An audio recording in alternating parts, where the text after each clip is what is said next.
The longer I stayed around martial arts, the more I'm starting to learn all techniques have their value, as long as they're coming from a credible source. One of my favorite pastimes is to go on YouTube and look up these fake martial arts with these people throwing people around with their energy and their chi. It looks so ridiculous and I can't believe people actually fall for it.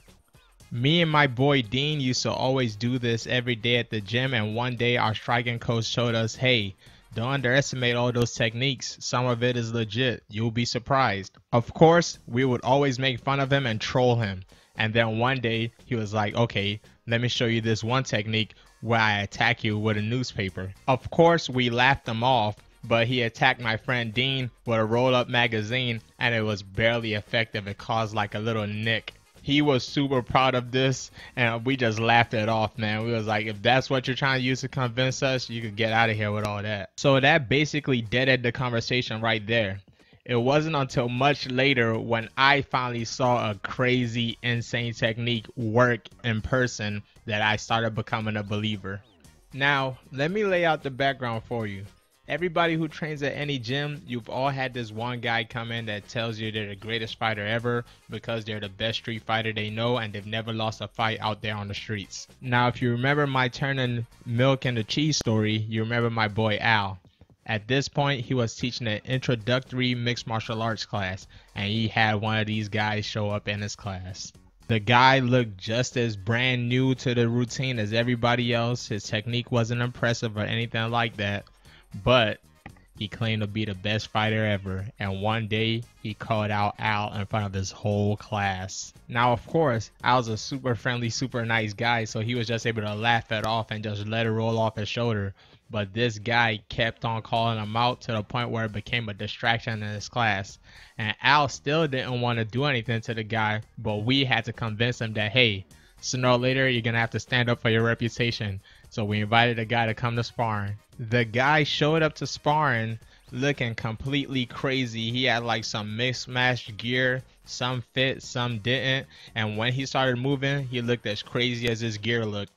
Now, keep in mind, almost every professional and amateur guy on the team is sitting around just watching Al spar this guy. All the coaches are around, including my striking coach, who's been trying to convince us for the past couple of weeks now about how we should take crazy martial arts stuff seriously. 3 minutes into beating the mess out of this guy, well, eventually Al actually knocked this guy out. But that's not the important part. Every time we tell this story, we always got to talk about the craziest technique that any one of us has ever seen in real life. So a few minutes into the butt whooping that this guy was taking, he gets into a stance, makes a serious face, and waits for Al to throw a punch. Al throws a super technical jab at the guy's head. The guy slips his head off the center of the punch and catches Al's glove between his shoulder and his neck. I'm kidding you not. He did not do it by accident. This guy planned this move out and executed it flawlessly. Now, Al's glove is stuck and he's trying to pull his jab hand back out and he can't get his hand back out. So he decides, hey, let me throw a cross over my jab hand while still stuck. Little did he know, he was falling right into the guy's trap. Al throws another mad technical cross and the guy just moves his head while still having the trapped arm trapped between his neck and his shoulder, and he grabs Al's whole fist and throws him over. Now I'm gonna show you guys a real footage of this, of me demonstrating this move so you could get the concept of what this looked like. But if Al didn't roll with whatever throw that guy was trying to hit him with, he would have blew out his elbows. When Al hit the floor, everybody on the sideline just jumped up, went crazy, and we all just started laughing. We couldn't believe what we just saw. Of course, Al was able to get back up, and like I said, he did eventually knock this guy out. He kicked him in the head and knocked him out like he was supposed to, because this guy was just some random guy off the street.